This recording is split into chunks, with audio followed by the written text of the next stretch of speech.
उमरिया के फौरक, यही गाना का अपडेट बताने वाला है। पूरा देखना है तुमको, वीडियो नहीं देखेगा तो ही पेन लो, सिग्नेचर कर दो कि हम वीडियो नहीं देखेंगे कमेंट में, ठीक है। और देखना है तो चैनल को सब्सक्राइब करो, कलम से करियाका वाला दिखाई दे रहा होगा, उस पर क्लिक कर दो। लाल था अब करिया हो गया है। उमरिया के फौरक इसी के बारे में बताने वाले हैं अपडेट।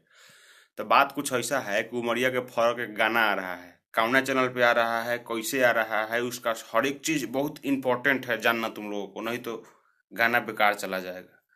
का इसमें क्या बोलते हैं कि सर इम्पोर्टेंट, हाँ वही इम्पोर्टेंट चाहे इम्पोर्टेंट जो भी है वो का है बता रहे हैं।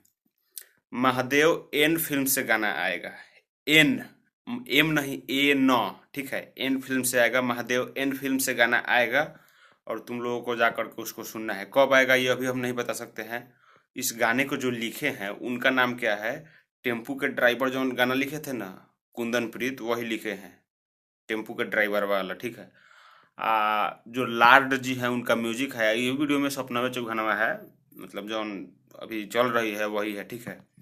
तो गाना बहुत ही भाई बवाल होने वाला है। उमरिया के फौरक, देखते हैं एज में कितना डिस्टेंस होता है उम्र में, ठीक है। तो ये गाना कैसे आएगा, कब आएगा, तुम लोगों को जानना है। जाके चैनल को सब्सक्राइब कर लो, इस वीडियो को आके तरफ फैला दो, शेयर कर दो, जहाँ बुझाए वहाँ तनी सा माचिस मार दो। गर्मी का दिन है, फैल जाएगा। मिलते हैं नए वीडियो में, तब तक के लिए।